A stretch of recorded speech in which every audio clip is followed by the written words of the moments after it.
Buenas tardes a todas y todos. Muchas gracias por estar aquí en nuestro conversatorio Liderando en la Complejidad.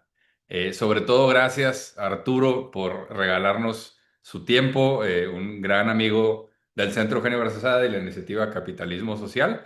Y para aprovechar mejor el tiempo, me permito presentarles a Arturo y luego le cedo la palabra para escucharle y abrir la conversación con las preguntas que estaremos recibiendo a través de la plataforma Zoom en la parte de Q&A. Ahí pueden hacer sus planteamientos y con mucho gusto los iremos atendiendo. Entonces, les platico un poquito de Arturo. Arturo es un mexicano que ha construido una trayectoria poco común, porque ha navegado con éxito entre el sector privado, el servicio público, la academia y los organismos multilaterales, siempre con la misma obsesión: cómo logramos crecimiento económico para que sea sostenible, competitivo e incluyente. Su carrera comenzó en la consultoría estratégica, donde trabajó con gobiernos y empresas en temas de política pública y desarrollo económico. Más adelante dio el salto al sector público en México, donde tuvo responsabilidades clave en el diseño de políticas para el crecimiento y la competitividad. Esa experiencia le permitió entender desde adentro cómo funcionan y a veces cómo no funcionan las instituciones. Pero fue en el ámbito global donde su perfil terminó de consolidarse. Arturo fue invitado a formar parte del Mastercard Center for Inclusive Growth, una iniciativa creada por Ajay Banga para demostrar que el crecimiento económico y la inclusión social no solo pueden coexistir, sino que se potencian mutuamente. Paréntesis, esa es una de las hipótesis más importantes del capitalismo social que todos aquí creemos. Ahí, en el Mastercard Center for Inclusive Growth, trabajó directamente con líderes empresariales, gobiernos y organizaciones internacionales para diseñar soluciones que ampliarían el acceso a oportunidades económicas a todo el mundo. Después, cuando Ajay Banga fue nombrado presidente del Grupo Banco Mundial, volvió a llamar a Arturo y es hoy el director global de la Oficina de Estrategia del Banco Mundial en Washington, donde colabora estrechamente con el presidente y el liderazgo de la institución para definir cómo el banco responde a los grandes desafíos de nuestra era, que son, entre otros, crecimiento lento, desigualdad, fragmentación geopolítica, transición energética y disrupción tecnológica. Hoy Arturo nos compartirá qué significa liderar en la complejidad y qué papel deben jugar los empresarios en un mundo que ya no ofrece estabilidad automática, sino oportunidades para quienes sepan adaptarse. Arturo, muchísimas gracias de nuevo por acompañarnos y quisiera pedirte que iniciemos platicando sobre el Banco Mundial. Para los que no somos tan letrados o no conocemos de fondo el Banco Mundial, ¿de qué va? ¿Cuánto tiempo tiene y en qué momento se encuentra actualmente? Gracias, Carlos, y espero que me escuchen bien y un placer, como siempre, reconectar con el centro, con tu iniciativa, con empresarios de Monterrey y de México en general, con mis compatriotas. Em, y bueno, estoy en la oficina ahorita, en la calle Pensilvania, que es esta avenida que ven por aquí en Washington entre la 18 y 19. Puedo ver la embajada mexicana desde mi ventana. Aquí, ahí está la bandera mexicana, recordándome siempre de dónde venimos. Y a 2 cuadras hacia el este de la ciudad está la Casa Blanca. Entonces puedo caminar 5 minutos y estoy en las rejas del poder aquí en Washington. Em, y el Banco Mundial es una institución que se creó en la posguerra, en el año 44, em, con 66 países, incluyendo a México, que se reunieron para crear instituciones que pudieran ayudar al mundo a mantener la paz y la prosperidad. Aprendimos en la Primera Guerra Mundial que si no invertíamos en la reconstrucción de los países que se habían destruido y si no invertíamos de una manera incluyente en las economías de todos, íbamos a seguir teniendo dificultades y íbamos a seguir teniendo problemas. Y esa fue la reconstrucción de Europa en ese entonces. Fue el delegado mexicano de esos 66 países el que le puso el nombre desarrollo al Banco de Reconstrucción y Desarrollo. México fue el líder que dijo, no puede ser esto solamente para reconstrucción, esto tiene que ser para el desarrollo de los países que están subdesarrollados.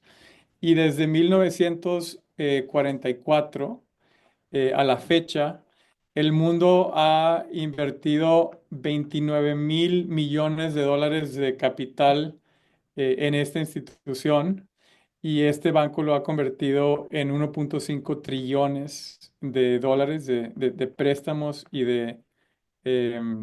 pues básicamente de fondos que van a los países más pobres. Después de la paz y la prosperidad se añadió otra P al objetivo, a la misión del Banco Mundial, que es la reducción de pobreza. Y lo que podemos decir claramente es que si vemos los 80 años de la existencia de esta institución y nuestra institución hermana, el Fondo Monetario Internacional, que está a una calle de nosotros, hemos tenido hasta la fecha la etapa más grande y más sostenida de paz en el mundo y de prosperidad de la historia de la humanidad. Y la pobreza extrema se redujo de 40% de la población mundial a menos de 8% en los años justo antes de la pandemia.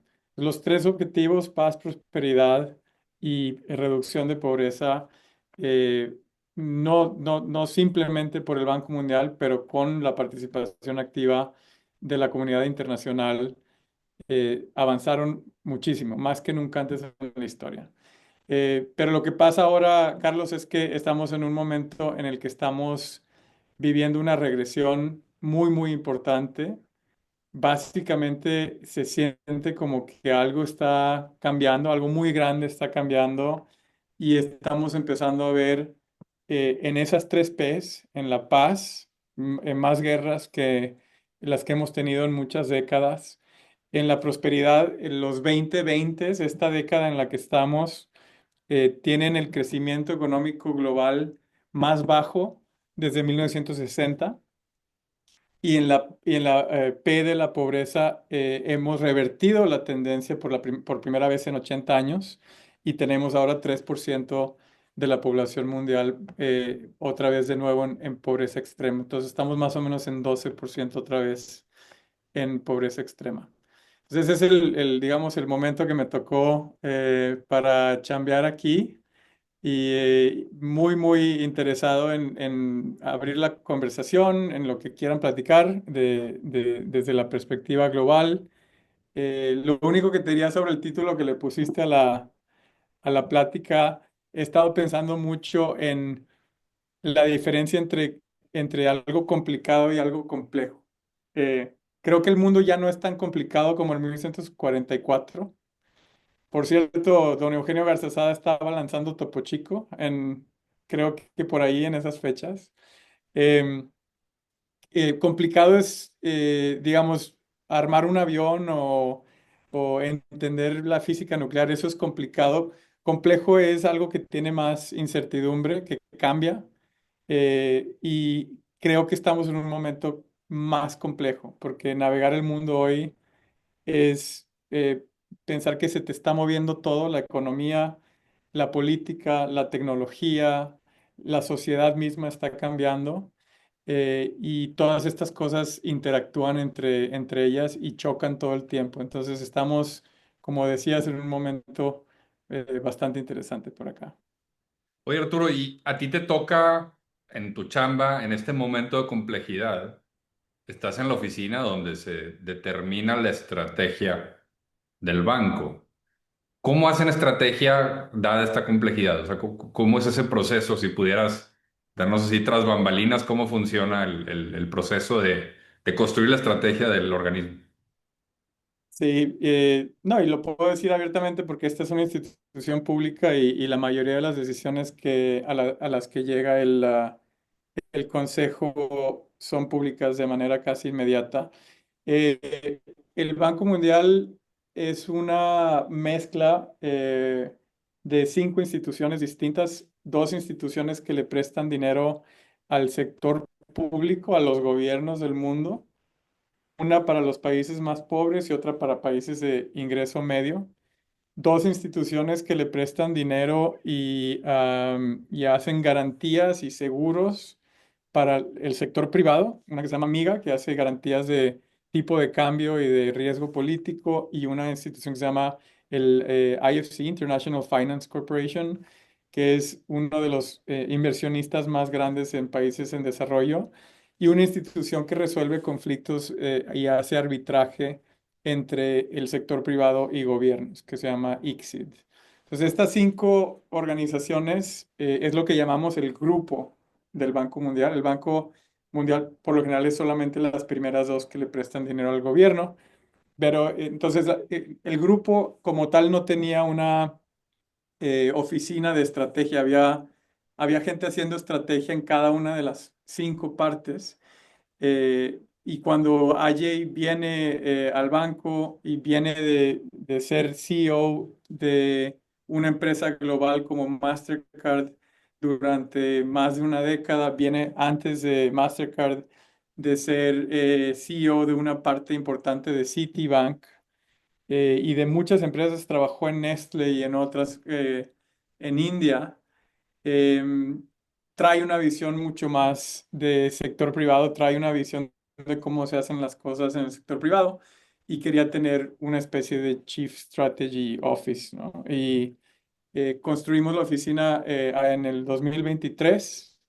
Em, Tenemos un consejo que es muy distinto al consejo de una empresa, de los empresarios que están en la llamada. Nuestro consejo representa a 189 países con 25 personas. O sea, un consejero tiene una cartera de países. En muchos casos no hacen mucho sentido geográficamente los países que tienen. Se fueron construyendo a lo largo del tiempo con base a la membresía del Banco Mundial. Por ejemplo, México comparte a un consejero con Costa Rica, Colombia y España, que no me hace muchísimo sentido, todos hablan español. Em, y todas las decisiones del consejo tienen que ser consensuadas o unánimes, ¿no? Es bastante complicado lidiar con este consejo, pero lo que hacemos, hoy presentamos una estrategia, por ejemplo, en la mañana, de cómo vamos a invertir en el 41 países en el mundo que tienen menos de 3 millones de personas, países que son como pequeñas islas en el Pacífico o algunas islas en el Caribe o pequeños países en África y en América Latina. Y tuvimos una discusión de casi 4 horas, 3 horas y media, con muchos puntos de vista. Entonces, mi trabajo es crear la estrategia, discutirla con el consejo, llevarme todos los comentarios de todos los 25 consejeros y presentarles un documento que ellos puedan después en el consejo, digamos, votar o por ausencia de objeción, aprobar. En los últimos 2 años hemos aprobado 22 estrategias temáticas y regionales. Así que hemos estado bastante ocupados y de temas súper variados, desde energía nuclear hasta minerales críticos, cómo electrificamos a África. O sea, te puedes imaginar que en esta institución vemos de todos los temas relacionados con el desarrollo. Ya. Oye, Arturo, a ver, quería preguntarte, porque al final de cuentas estamos en la llamada mayoritariamente empresarios y mayoritariamente empresarios que creemos en el capitalismo social. Y uno de los temas centrales de este es por repensar la manera en la que se hacen negocios. Entonces, déjame dar un poco de contexto. Al final de la pandemia, o sea, ya en los últimos meses de pandemia, digamos, cuando ya se veía la salida, Foro Económico Mundial, pues, publica este tema del Great Reset y es como casi como volver a regresar a lo que promovían ellos de stakeholder capitalism. Pero globalmente, digamos, la conversación versaba alrededor de el rol del empresariado y cómo las soluciones a problemas públicos de escala global, como el caso de la pandemia, pues hay un rol claro para el empresariado y para cierto tipo de empresariado, ¿no? No para cualquier capitalista, sino para un capitalismo más consciente, más social, o el apellido que le pongamos, ¿no? Entonces, la duda que tengo yo es, tú que estás con el oído en el escenario internacional, si sigues escuchando ese tipo de conversación o ya no, y si hubo cambio, pues hacia dónde va la conversación ahora. Sí, yo creo, mira, hay unas dinámicas muy interesantes que estamos viendo en los últimos 2 años. No todas tienen que ver con los nuevos inquilinos de la oficina que está aquí a 2 cuadras. Muchos tienen que ver con, yo pensaría, lo que son, digamos, las dos grandes eh, fallas del sistema que construimos durante los últimos 80 años, que fue un sistema en donde básicamente 100% del mundo por primera vez adoptó el mismo sistema económico, ¿no? El que el capitalismo ya está básicamente en todo el mundo definido de manera, digamos, muy, muy sencilla, en donde hay iniciativa privada, en donde el trabajo no es forzado, en donde el gobierno tiene menos de la mitad de la participación de la economía. Si pones esas características, básicamente puedes pintar el mapa del mundo como capitalista, incluyendo Cuba, incluyendo China, incluyendo muchos otros países. Hay variantes, hay capitalismo un poquito más de Estado, hay capitalismo un poquito más social, como el nórdico, hay un capitalismo un poquito más individualista, como el de Estados Unidos, pero la manera en la que nos organizamos para crear cosas y para el sustento humano es básicamente uniforme en el mundo, ¿no? Digamos, se terminó la historia por citar a Fukuyama y terminamos con un modelo único. Y las dos fallas de ese modelo, la primera es la que estamos viendo ya de manera muy clara las repercusiones medioambientales, que es que el valor económico generado por empresas, generado por el capitalismo, por mucho tiempo no internalizó los efectos secundarios de lo que estaba haciendo. Y aquí podemos hablar también de temas de salud y podemos hablar también de temas de otro tipo de impactos del consumo masivo de ciertas cosas, ¿no? Entonces, creamos un sistema en donde básicamente ignorábamos una gran parte del valor negativo económico y le dábamos prioridad al valor positivo económico. Y eso es una tendencia mucho más grande que Trump y que muchas otras cosas, ¿no? La segunda es la desigualdad.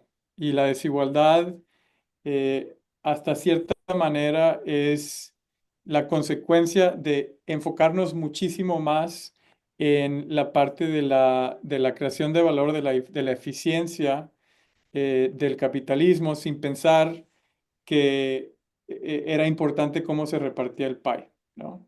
Entonces, el capitalismo lo que hizo fue crecer, crecer, crecer el pie, pero no pensar en cómo se estaba distribuyendo, hasta el punto en el que hoy el 0,1% de la población humana tiene más capital que el 50% más pobre de la población humana.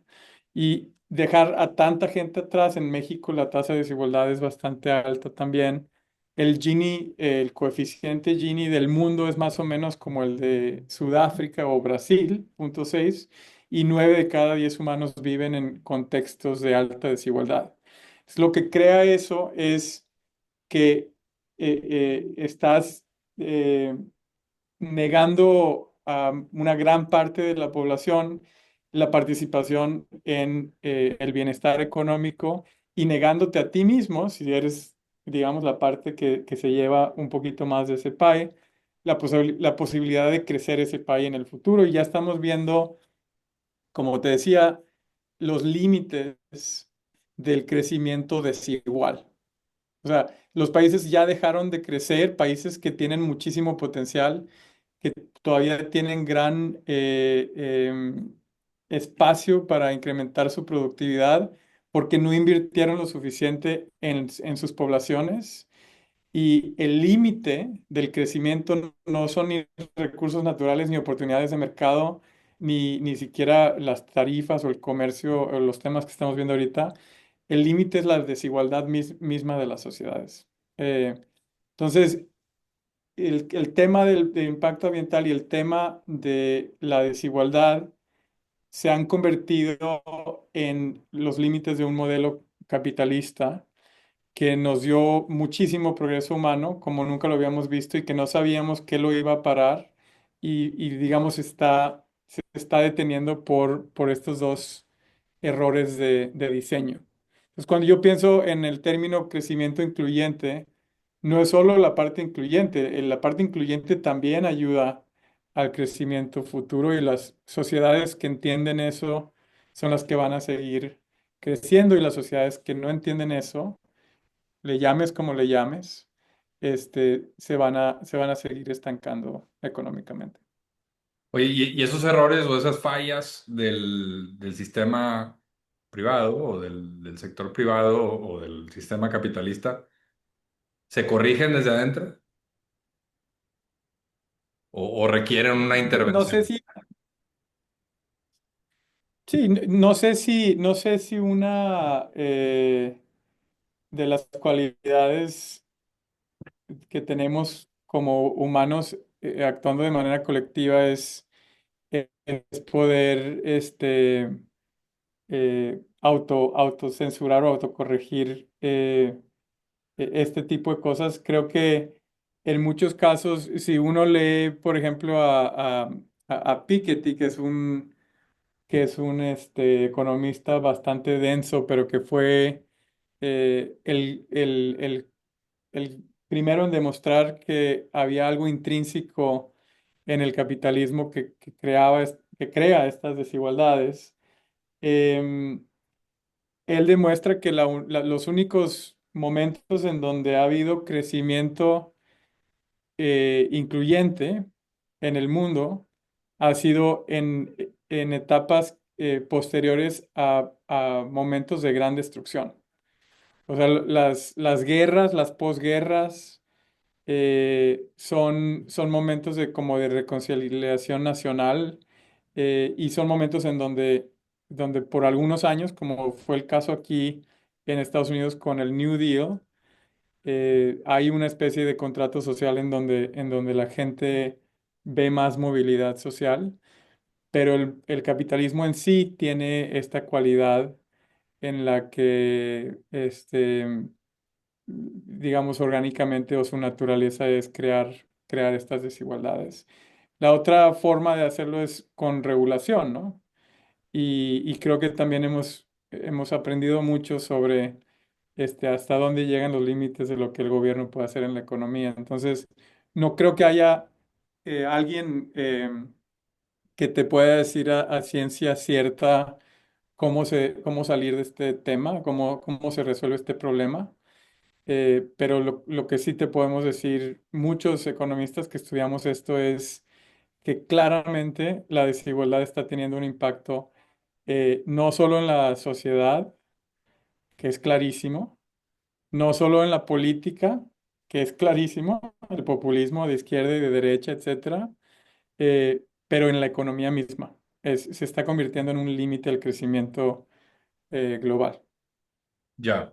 Oye, Arturo, quisiera, o sea, que vayamos cerrando este primer bloque donde nada más hablamos tú y yo de los temas que ya están en la mesa y para abrir al público, pero sí quisiera preguntarte sobre México. O sea, tú como mexicano, por supuesto, pero viendo a México desde afuera.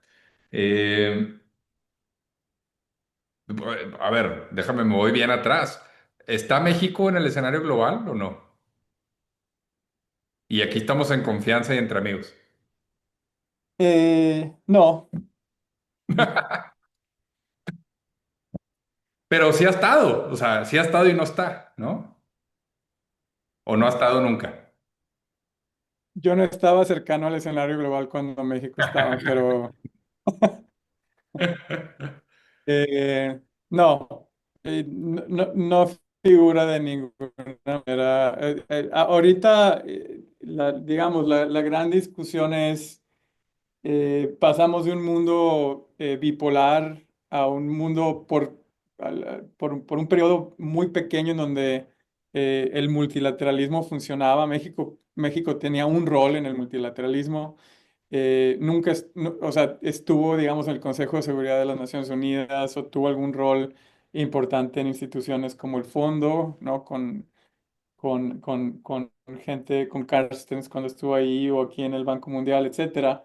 Em, y pasamos de ese mundo otra vez a un mundo, digamos, plurilateral, ¿no? Donde hay alianzas. Estamos empezando a ver un mundo que se divide entre cotos de poder, ¿no?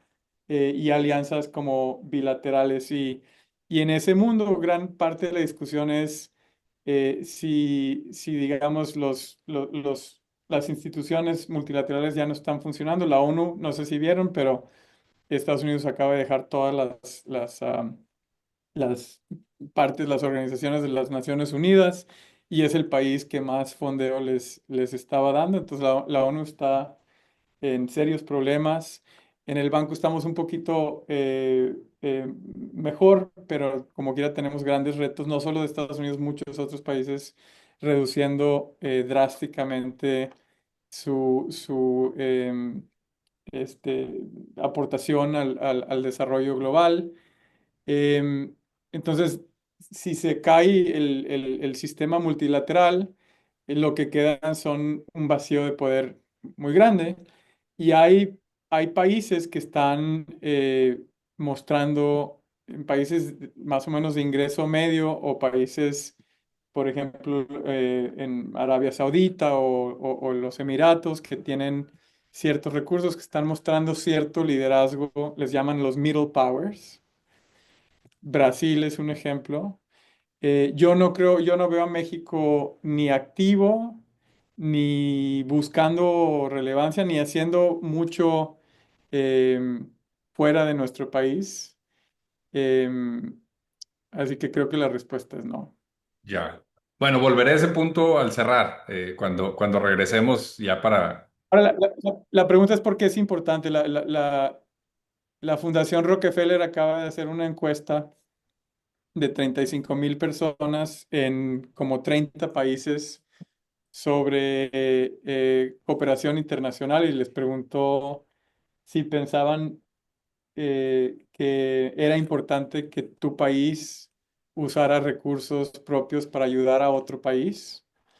Y solo 30% de los encuestados dijo que sí, 70% del mundo piensa que no.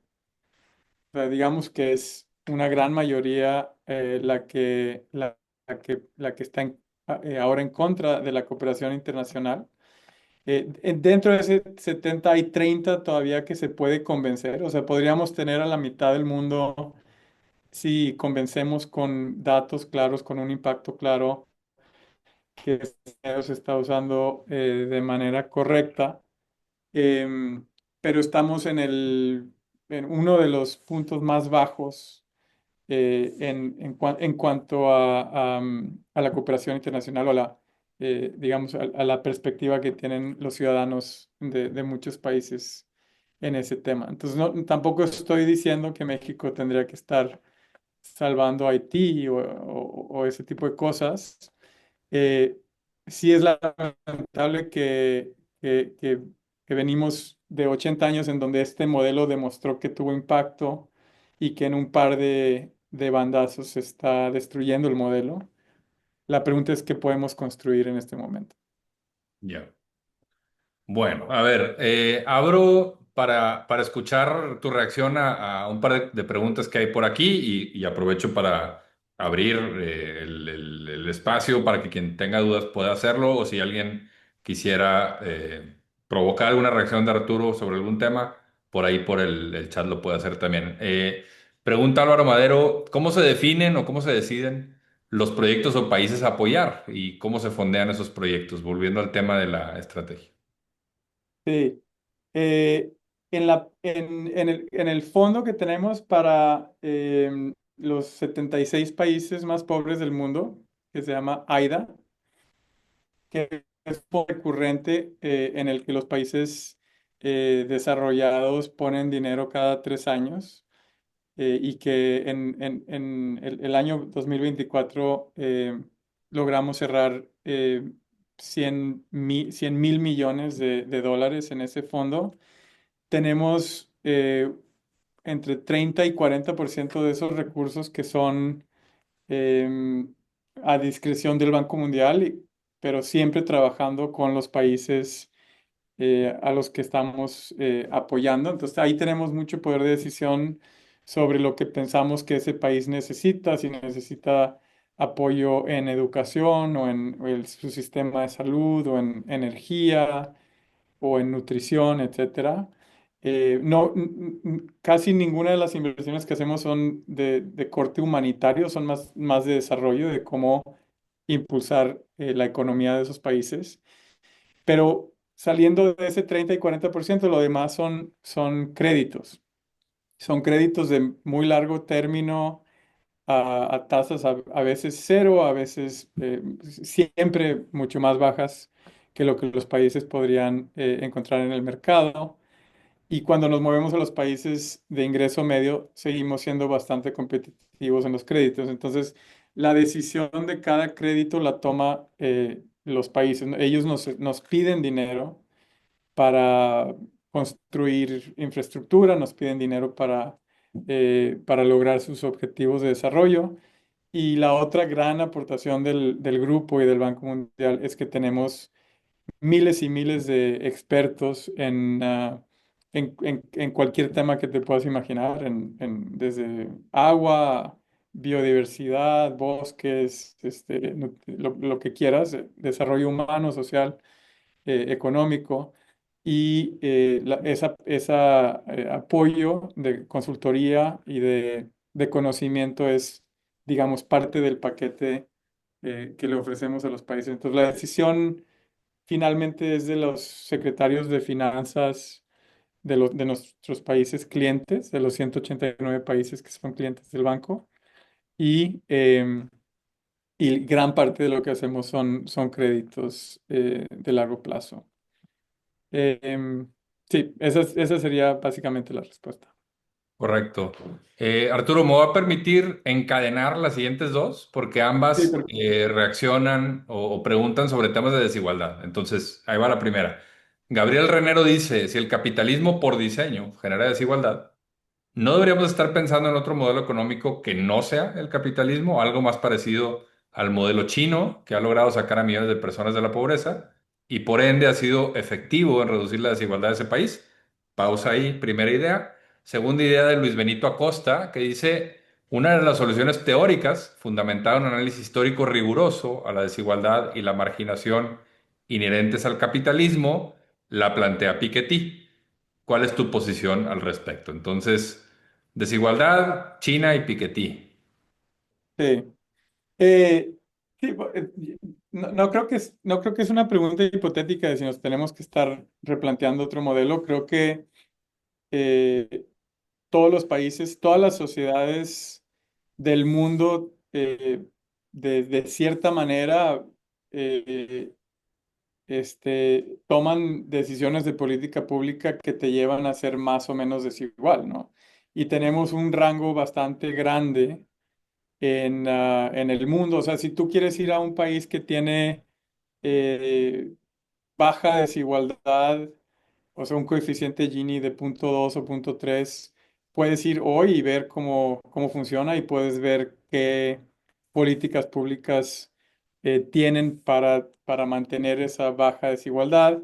Y si quieres ver a un país con muy alta desigualdad, también hoy puedes volar de ahí a un país que tiene alta desigualdad. O sea, esto no es hipotético, hay una distribución bastante grande en el mundo. Este, y las cosas que hacen los países para reducir la desigualdad son bastante obvias, ¿no? Yo las pienso y cuando estuve en el Center for Inclusive Growth, escribimos un reporte que se llama Built for All, que por ahí seguro está todavía la página, y yo doy clases en la Universidad de Toronto sobre desigualdad y uso más o menos em, este modelo. Tiene tres pilares. El primer modelo es equidad, o sea, las políticas y las inversiones que hace una sociedad para que todos sus miembros tengan la capacidad de participar en la economía, que va desde educación y entrenamiento, pero también tiene que ver con información y con mercados de trabajo que funcionen, etcétera. O sea, dar la oportunidad es el primer pilar. El segundo es que la economía funcione de manera justa, o sea, que todos los participantes tengan las mismas, jueguen con las mismas reglas en la economía para que no haya competencia desleal, para que todos tengan la oportunidad de ganar, ¿no? Y la tercera parte es invertir en las siguientes generaciones porque la desigualdad es algo eh, que se va creando intergeneracionalmente. Entonces tenemos que también no solo resolver los problemas de inequidad del corto y mediano plazo, sino empezar a pensar en cuáles van a ser los problemas de inequidad que se generan en el futuro. Entonces, si uno piensa en esas tres soluciones, pues hay políticas muy claras de educación, hay políticas muy claras de inclusión laboral, que son parte de este primer pilar de equidad. Hay políticas muy claras de las mismas reglas del juego, de cómo tratamos desde el punto de vista del mercado laboral o del capital a las personas. Y hay políticas muy claras de impuestos y cosas que no permiten que alguien, digamos, que el ganador siga ganando todos los juegos, ¿no? De competencia, etcétera. Entonces, como te dije al principio, Carlos, eh, el mundo no es complicado, es complejo. Hay países que han logrado resolver la desigualdad, no es tan complicado. Lo complejo es lograr que la sociedad esté de acuerdo en, en este tipo de políticas. Ya. Cícero Willis quiere saber qué se puede prever en largo plazo si no tenemos instituciones globales fuertes. Eh, Hola Cícero, qué gusto ver tu nombre por ahí.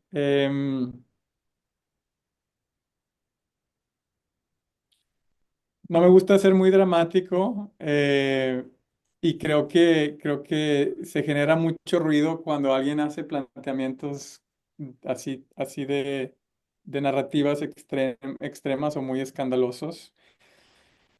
Pero siendo eh, un gran fanático de la historia, yo durante los primeros 40 años de mi vida, leyendo historia, sobre todo contemporánea, y viendo películas y siempre tuve esta como nostalgia de que en mi vida no había pasado nada interesante y no habíamos vivido por ningún periodo histórico, ¿no? Como que siempre romantizaba las películas de la Guerra Mundial o de Churchill o de cosas así.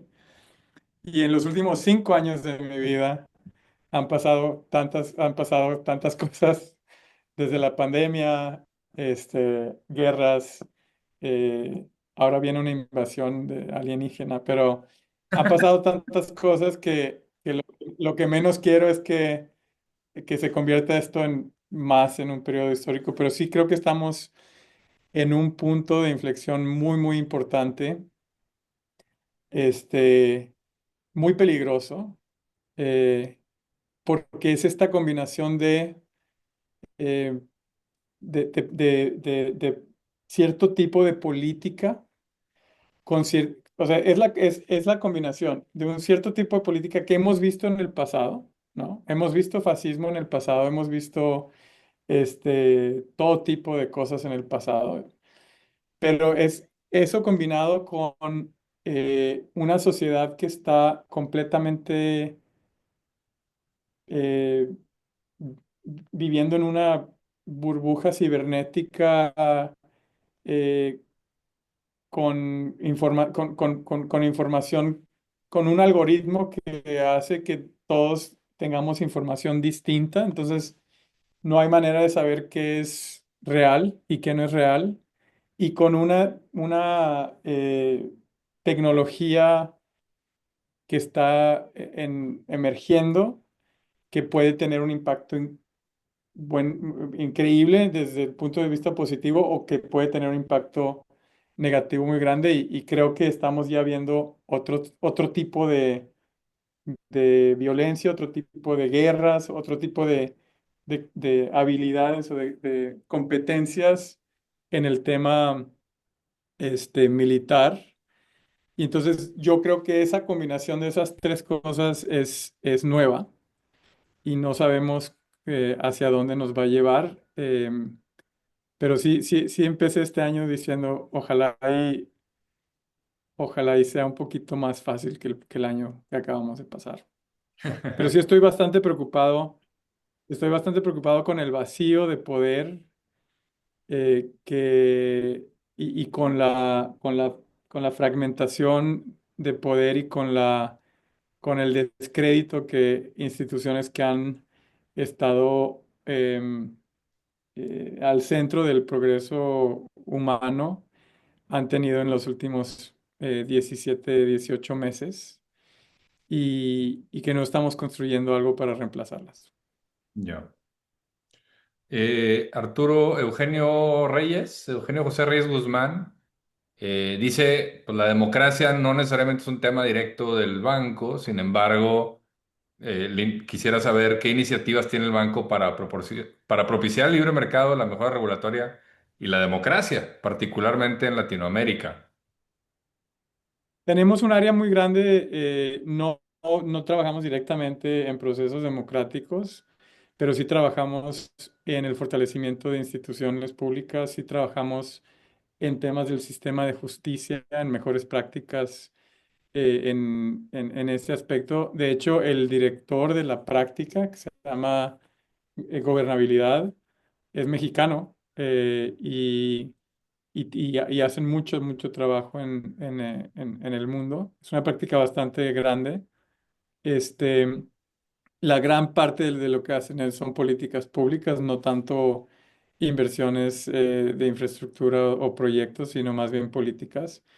Pero digamos, es una pieza fundamental en el rompecabezas de cómo se desarrolla un país, tener, tener buena gobernanza, ¿no?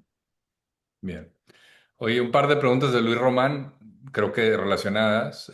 ¿Cuál es la situación que percibe el banco sobre México? Y la pregunta concreta es si estamos en posibilidad de ser apoyados por el banco por tener pobreza extrema en algunas ciudades de nuestro país.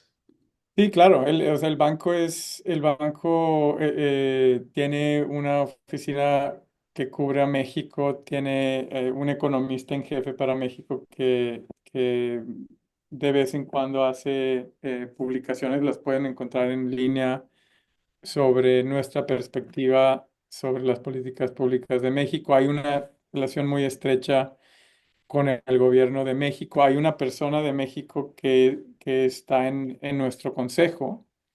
Ahorita es una directora ejecutiva alterna porque, como les dije, la silla de México se rota entre estos países y ahorita España tiene la silla. México la tenía hace 2 años cuando yo entré al banco. Em, y hay programas activos de préstamos hacia el país. México no es considerado un país de los 76 a los que les damos dinero a tasa cero, pero sí hay préstamos del Banco Mundial activos, creo, en México ahorita. Bien. Sara Zambrano quiere preguntarte, regresando al tema que mencionaste de la encuesta de Rockefeller Fund. Eh, Habla del 30% de la gente que no cree que se debe ayudar a los demás. Entonces dice, se relaciona con la relación que tenemos con nuestros vecinos, en donde vivimos muy ajenos a lo que le sucede a los más cercanos. El individualismo y el bien individual por encima del común se percibe en nuestras ciudades. La pregunta es, ¿dónde está la causa raíz? ¿En el capitalismo o en el modelo social? ¿O bien, por dónde empezar para ser un poquito más solidarios? Sí, es difícil saber porque no creo que la encuesta no era específica sobre si el país era tu vecino o era, digamos, mandarle dinero a la ONU o o organismos como el Banco Mundial en donde el dinero digamos, se combina para generar más dinero. Algo que debo decir es que cada dólar que entra al fondo del banco, tenemos fondos que no tienen multiplicador, pero cada dólar que entra al fondo de los países de ingreso medio o al fondo de AIDA, eh, el Banco Mundial, como somos una organización que tiene calificación crediticia la más alta, ¿no? Podemos generar bonos y generamos bonos, multiplicamos cada dólar por 7. Entonces, entra un dólar, podemos prestar $7 de capital hacia los países de ingreso medio y a los países más pobres podemos prestar $4 y así es como funciona, digamos, económicamente o por qué hace sentido tener una institución como el Banco Mundial, ¿no? Porque podemos hacer eso. Si no, pues cada país podría estar mandando dinero directamente a otros que lo hacen, pero ese dinero no se multiplica. Ese dinero es un dólar por un dólar, ¿no? Ya. Este, y, o sea, creo que para en el tema de lo importante en donde estamos, la historia para mí es muy sencilla, ¿no? La historia es, eh, hubo un shock político y económico en la década de los 40 que incluyó a muchas partes del mundo, no a todo el mundo, ¿no? África no tuvo mucho que ver con la Segunda Guerra Mundial, aunque Sudáfrica sí participó, pero hubo un choque en el mundo en donde el mundo aprendió que para vivir en paz teníamos que todos invertir en la prosperidad de nuestros vecinos, sea Alemania, ¿no? Porque los franceses reconstruyeron Alemania después de que Alemania los había atacado, ¿no? Este, y esa fue una lección que llevó a, a la creación de un sistema económico que después se convirtió en el sistema globalizado del capitalismo. Y hasta ahí más o menos íbamos bien, excepto que en lugar de seguir creciendo el PAI y asegurarnos que todos participaran, el PAI se repartió de una manera desigual y a cierto punto el PAI dejó de crecer por la desigualdad. Y cuando el PAI deja de crecer, entonces la gente deja de ser tan, o sea, la falta de cooperación es un resultado de un PAI que ya no está creciendo, ¿no? Entonces yo creo que digamos, es parte de la misma historia que les platiqué de la desigualdad, porque si dejamos a tanta gente atrás y dejamos de crecer, es más difícil que esa gente esté dispuesta a repartir un poquito de su pay a otros países. Entonces, para mí es, digamos, parte de la misma historia de lo que pasó en las últimas décadas. Ya. Vidal Garza quiere saber, en un mundo que crece poco y cada vez menos, ¿cómo desatoramos o cómo podemos desatorar el desarrollo en países como el nuestro, que no hemos invertido en educación ni en capital humano lo suficiente? Y si hay algún ejemplo de otro país con condiciones similares. Pues Vidal Garza fue mi profesor de política pública en el TEC, así que si digo una sonzada, es Culpa de cien él, por ciento culpa de él. 100% atribuible a mi querido, a mi querido Vidal. Ay, ay, ay, pues yo siempre pienso en la economía hago la analogía del fútbol, ¿no?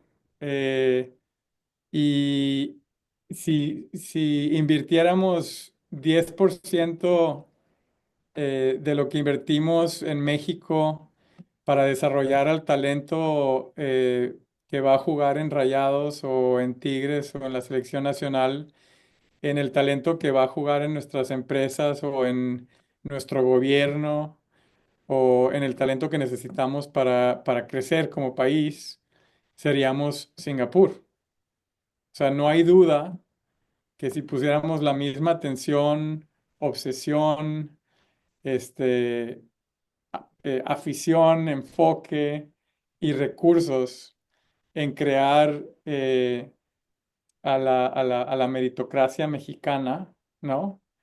Seríamos un país muy distinto, pero por alguna razón nos importa más el fútbol que la economía, porque la gran tragedia de México es eso, no es solo el sistema educativo, es que incluso cuando encontramos talento,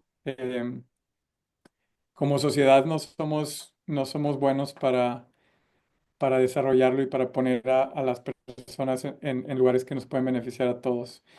Y digamos, mi visión más amplia de lo que tiene que hacer México, aquí tengo, fíjate, para que sepa José Antonio José Antonio Fernández y Salvador Alba escribieron este libro hace unos años que se llama Un México Posible.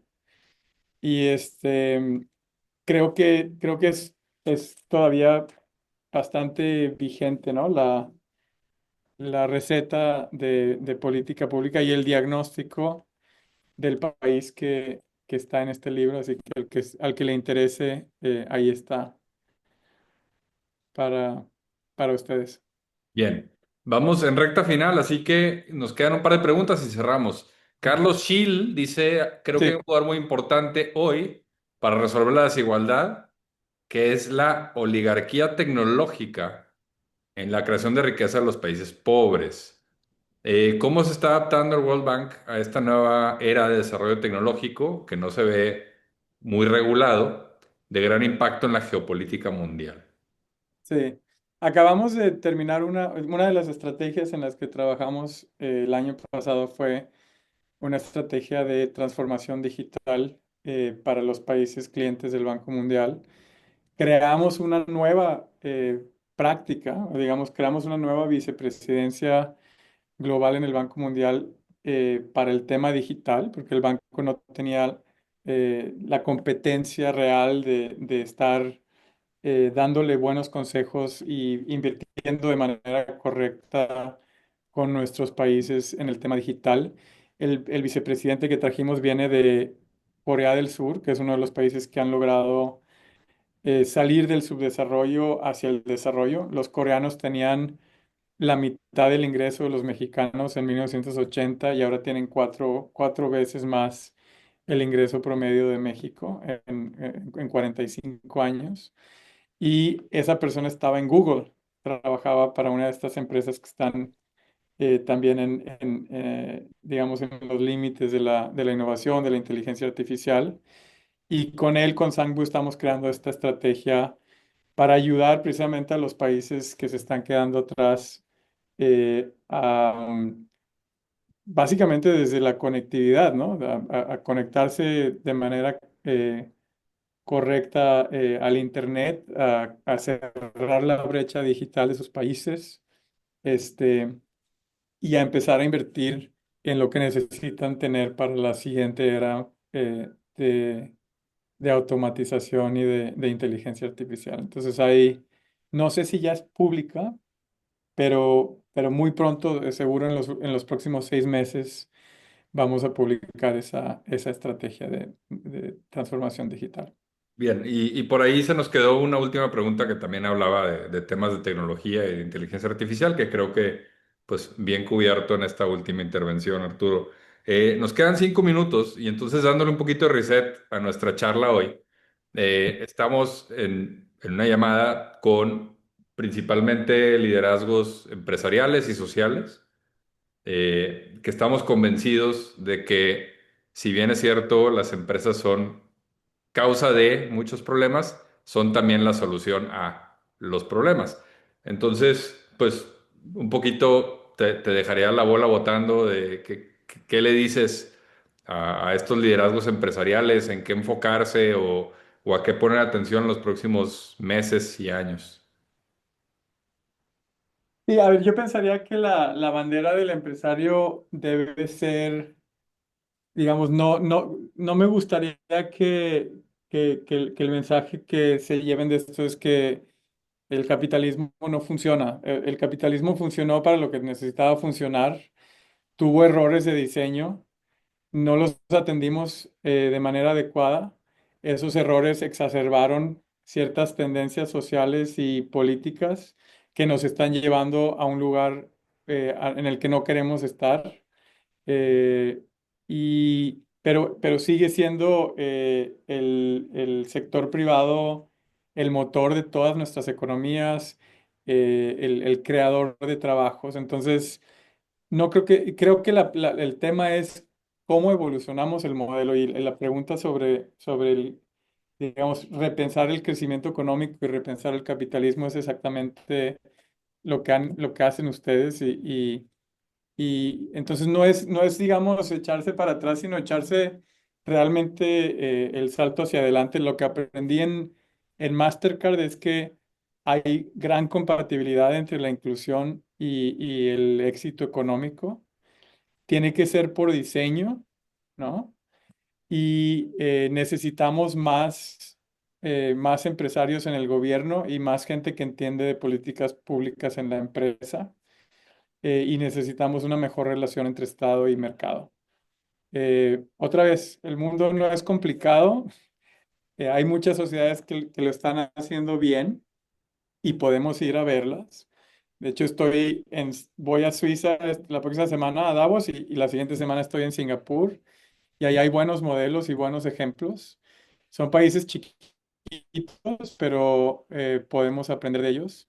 Y yo pensaría que tenemos que aprovechar este momento tan crítico para, para reenfocar nuestros esfuerzos. Y en México, sobre todo, em, tenemos que ganar la batalla de las ideas, ¿no? De la narrativa.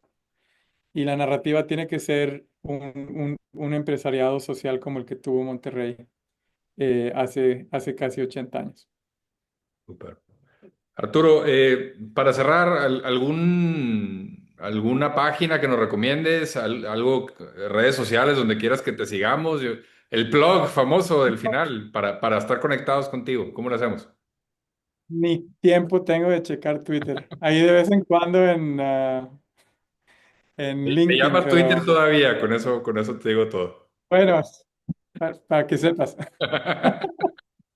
¿Pero alguna publicación o una El página que sugieras? El estudio este de Rockefeller, digo, ¿promueve estudio algo, por Dios? Rockefeller, esa página de Build for All se las puedes mandar, la escribimos con BCG, con el Center for Inclusive Growth. Se llama buildforall.org, con el número 4 build4all.org. Sí. De hecho, si Eh, recuerdas, Arturo, hicimos un conversatorio aquí en la página, aquí en Capitalismo Social, sobre eso. Está en la página capitalismosocial.mx, donde tú explicas el modelo y presentas el bueno, reporte. Así que ahí está. pues fíjate, ni me acordaba. Qué bueno que me dices.